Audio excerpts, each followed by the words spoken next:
Last week pa ang laro na ito mga idol ng Celtics, pero sa idol natin na si Janica na mahigit 1 week na raw nagre-request ang Celtics sa content, ito na. Ang Boston Celtics ay tumatayo sa loob ng top 10 at pang-siyam sila na best offensive team sa buong liga. Syempre, sa pangunguna yan ni na Jason Tatum at Jaylen Brown na each ay nag-average ng 20 plus points per game. Sabay may magandang supporting cast ka pa. At hindi lang sila isa sa mga best offensive teams ng liga, sila ay isa sa mga best defensive teams din. Currently ay top 2 sila sa buong NBA kung ang pinag-uusapan ay defensive rating. Kaya kung susumahin, technically sila ang best team sa NBA kung net rating ang pinag-uusapan. At wide margin pa yan sa mga pangalawa sa kanila na Philadelphia. And tila hindi nagpapakita ng weakness ang team na ito. Tignan nyo. Una ay tao ni Giannis tong si Tatum, which is okay lang kasi best defender naman ng Bucks yan, pero nag-switch na si Malik Beasley rito sa kanya, so kumpiyansa na si Tatum na iskoran to. Kahit nasabihin mong mamburaot si Tatum dyan, okay lang kasi bigger player naman talaga siya kumpara mo kay Malik. Noticeable din na walang gaanong movement sa ibang mga players ng Celtics at hinahayaan nilang mag-cook si Tatum. Hindi rin naman kasi nila maiiwan lang ng basta-basta yung mga tao nila para salubungin si JT. Nag-help ng kaunti si Lopez pero hilaw naman din kasi yan. Kita nyo rin na ang baba nung pick-up ni Tatum para maiwasan na ma-strip ang bola. If ever man na sumubok kumagaw yung kalaban dyan, mafa-foul lang niya si JT kasi hindi nila maaabot yan. Dito nga sumabit pa si Beasley pero hindi siya natawagan.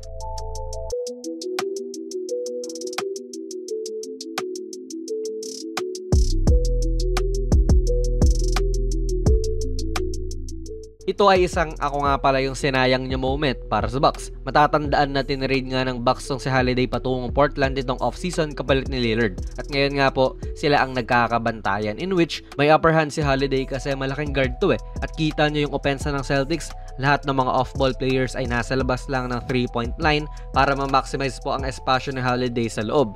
Kaya ang hirap hanapan ng kahinaan tong Celtics opensa kasi kahit na hindi naman sila mga shooters talaga na mala Steph or Clay, kailangan mo pa rin talaga sila lahat respetuhin.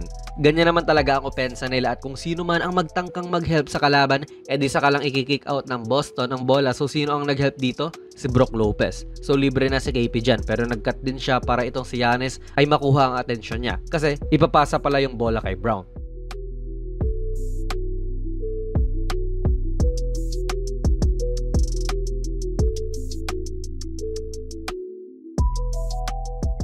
Same na play pero this time si Tatum naman. Nga pala mga idol, ang video na ito ay sponsored ng 1xBet, ang isa sa mga trusted betting sites dito sa Pinas at sa ibang bansa. Kung gusto nyo mag-register, i-click nyo lang po ang link sa ating pinned comment sa baba at ganun din sa ating description box. I-type nyo na rin ang ating promo code na JonasPB at maaari kang makakuha ng up to 6,000 pesos na bonus sa inyong unang deposit. Maaari kang mag-bet sa mga sporting events like NBA, UFC, Wimbledon at marami pa pong ibang sports. Siguraduhin lang syempre na maging responsable sa inyong pag-bet.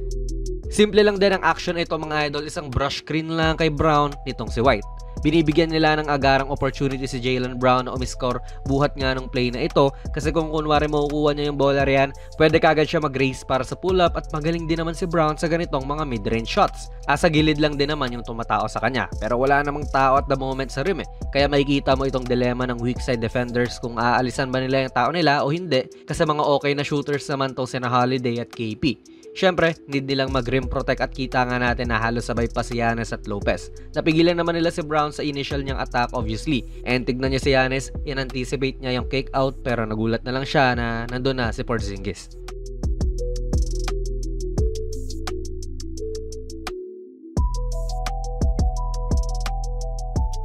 Legit, sa kanilang 5-out offense ang luwag-luwag talaga parati sa loob. Kita nyong wala na namang nakatayo doon meski kalaban. Nilolocate lang nila yung player na maiiwan talaga. Dahil sa screen ni KP, nasa gilid na lang ulit si Lillard so napahelp ulit si Brook Lopez. Kawawa si Lopez no? Pinagagalaw talaga ng Celtics yan sabay nasa ibabaw pa siya. Wala nang nakapag-recover pa kay KP and kahit pwede niyang itira to, inatake pa rin niya. Good finish din kontra sa isang All-NBA defender.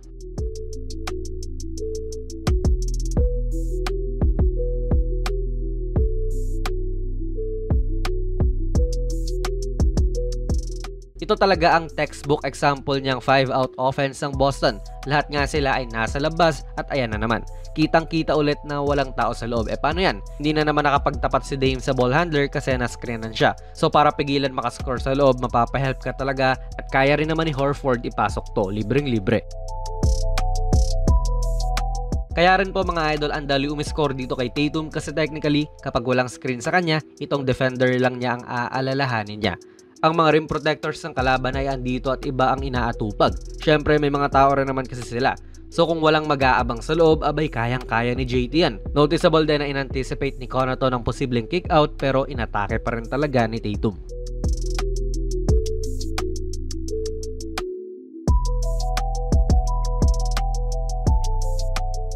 Hindi katulad ng mga teams mga idol na may mga non-shooters sa opensa, like sabihin nating Brooklyn Nets with Ben Simmons na pwede mo laging iwanan sa depensa para mapilitan siyang tumira. Itong Celtics ay hindi. Lahat ay kailangan mong bantayan honestly kaya mahihirapan din mag-help yung kalaban kung may makakawala.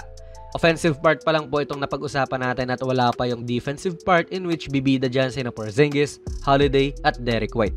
Pieces seems to fit early sa team na ito mga idol kaya rin sila ang isa sa mga nangungunang contenders ngayon sa Eastern Conference and sila rin actually ang may hawak ng best record hindi lang po sa East kundi sa buong NBA so far. Ano po ang masasabi niyo sa video natin ngayon? Ilagay niyo lang po ang inyong mga komento sa ating comment section down below. Kung nagustuhan niyo po ang ating video ay pipindot na lang idol ng like button, mag-subscribe ka na rin sa ating channel at ako nga pala si Jonas PB and as always, hanggang sa muli.